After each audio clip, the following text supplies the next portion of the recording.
Sadhanashri plotting and construction Buldhana शहरात plots, layout, घर, row house, flat आणि कॉम्प्लेक्स विक्रीसाठी उपलब्ध आहेत. बुकिंग सुरू आहेत.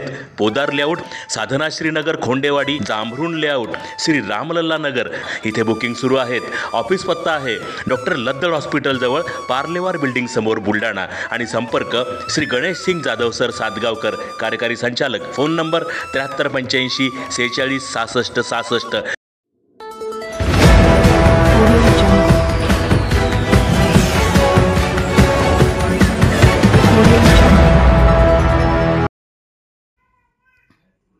राज्यभरातील युवकांना पक्षात जोडण्याचे काम सुरू. सूरज चव्हाण.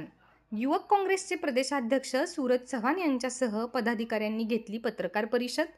अजित पर्व या टॅगलाईन खाली राज्यभरातील युवकांना पक्षात जोडण्याचे काम सुरू असून आज त्यासाठीच बुलढाणा व देऊळगाव राजा येथे मेळावा घेण्यात आल्याची माहिती राष्ट्रवादी युवक काँग्रेसचे प्रदेशाध्यक्ष सूरज चव्हाण यांनी दिली. राष्ट्रवादी युवक काँग्रेसच्या मेळाव्यानंतर आमदार सुरेश चव्हाण यांच्यासह पदाधिकाऱ्यांनी पत्रकार परिषद घेतली. त्यावेळी त्यांनी ही माहिती दिली. या पत्रकार परिषदेला जिल्हाध्यक्ष ॲडव्होकेट नाझीर काझी, मनीष बोरकर यांच्यासह इतर पदाधिकारी उपस्थित होते. सदस्य नोंदणी अभियान आम्ही या सोबत राबवलेले. राष्ट्रवादी काँग्रेस पक्षाशी जी लोक जोडू इच्छित आहेत त्यांना सदस्य नोंदणी अभियानाच्या माध्यमातून या आम्ही त्यांना जोडून घेतोय.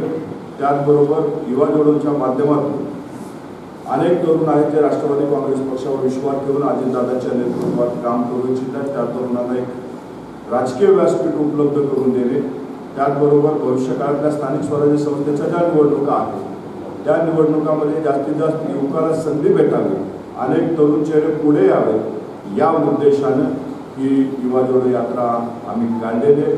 आज या बुलढाणा जिल्ह्यामध्ये आला असता राष्ट्रमाता जिजाऊंच्या जन्मस्थळी आम्ही भेट देऊन त्यांना अभिवादन केलं. त्यांनी नवीन तरुण पक्षाशी जोडून एक पुरोगामी विचाराची पिढी निर्माण करणे.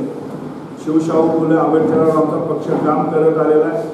यशवंतराव चव्हाण साहेबांचे विचार घेऊन वाट विकासाची, पुरोगामी विचाराची या मनीप्रमाणे आम्ही काम करतोय. विकासाचं वसा घेऊन आम्ही पुढे निघालेलो आणि ते तरुण आमच्याशी जोडण्यासाठी आम्ही गावोगावी जाऊन आमचे विचार, आमच्या पक्षाची ध्येय धोरणं त्यांच्यापर्यंत पोहोचवण्याचं काम करणारं आमच्या पुढे आव्हान द्यायचं की नवीन तरुण आमच्यासोबत जोडण्यासाठी आम्ही सर्वतोपरी प्रयत्न करतो. जिल्हा कार्यकारिणी कार्यरत आहे, तालुका अध्यक्ष आहेत, विधानसभा अध्यक्ष आहेत, शहर अध्यक्ष आहेत.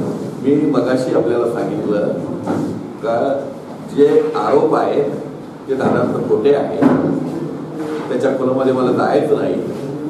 आणि आज ज्या पद्धतीनं त्यांनी काल पत्रकार परिषद घेतली असेल, मला तो विषय माझ्यासाठी अतिशय छोटा विषय आहे. फ्रंटल ऑर्गनायझेशनची ती एक अध्यक्ष आहेत आणि त्यांनी ज्या पद्धतीनं त्या एकट्या आहेत. पत्रकार परिषद घेतल्यावर सुद्धा एकट्याच होत्या. त्याच्यावरून लक्षात घ्या 5-50 महिला या ठिकाणी आल्या पाहिजे होत्या त्यांच्या समर्थनात. त्याच्यावरून त्यांनी सर्व संघटना महिलांची पूर्ण वाटोळ झालेला आहे, नामशेष झालेली आहे.